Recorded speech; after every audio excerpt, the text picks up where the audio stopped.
তলোয়ারটির ওজন প্রায় ৭৬,৫০০ কেজি। এটি আকাশের বিশেষ লোহার তৈরি। বলা হয় যে এই তলোয়ার তুলতে পারবে তার সাথেই মেয়েটির বিয়ে হবে, কিন্তু ৩০ বছর কেটে গেলেও কেউ তলোয়ার তুলতে পারেনি। মেয়েটি দাক্ষিণ্য সাম্রাজ্যের নারী যোদ্ধা। সে এমন একজন স্বামী চায় যে তার থেকেও শক্তিশালী। মেয়েটি বয়সে অনেকটাই এগিয়ে গেছে। তার দাসী চিন্তায় পাগল হয়ে উঠল। অবশেষে দাসী আয়োজন করল এক তলোয়ার তোলার প্রতিযোগিতা। প্রথমেই মঞ্চে উঠল এক দাম্ভিক যুবক। সে বিশ্বাসই করে না কোনো কিছু তার ক্ষমতার বাইরে, কিন্তু তলোয়ারের হাতল ছোঁয়ায় বজ্রাঘাতে অচেতন হয়ে পড়ল। এরপর এক তরুণী এগিয়ে এলো। ছোট বয়সে সে মার্শাল আর্টে অসাধারণ সাফল্য অর্জন করেছে। সে চেয়েছিল নারী যোদ্ধার পছন্দের তালিকায় নাম লেখাতে, কিন্তু সেও ব্যর্থ হলো। এমন সময় এক তরুণের নাম উচ্চারণ করা হলো। তার আগে, মাকে তো আমরা সবাই ভালোবাসি। আজকে দেখব সেই মায়ের জন্য এই ভিডিওতে কে কে লাইক সাবস্ক্রাইব করে। আসলে আমি দেখতে চাই তুমি মাকে কতটা ভালোবাসো, এবং কমেন্টে অবশ্যই আই লাভ ইউ মা লিখে যাবে। তার জন্ম বিরল অগ্নি আত্মা নিয়ে। মাত্র ৬ মাসে সে পৌঁছে গেছে অমরত্বের সীমানায়। তার সামান্য নিঃশ্বাসেই দানবেরা কাঁপে, কিন্তু সে জানেই না নিজের আসল শক্তি সম্পর্কে,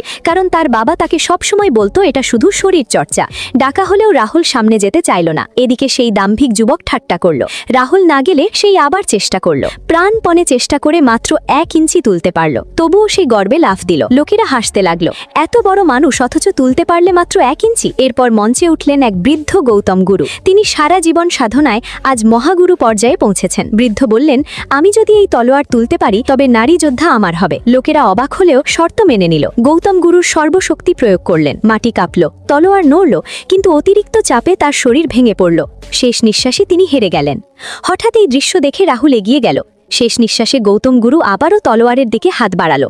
ছেলেটি তার ইচ্ছা পূরণ করতে এক হাতেই তলোয়ার তুলে বৃদ্ধকে দিতে চাইল। বৃদ্ধ এই দৃশ্য দেখে অজ্ঞান হয়ে গেল। দর্শক হয়তোবা কেউ নিঃশ্বাসই করতে পারছে না। মেয়েটি এই দৃশ্য দূর থেকে দেখছে।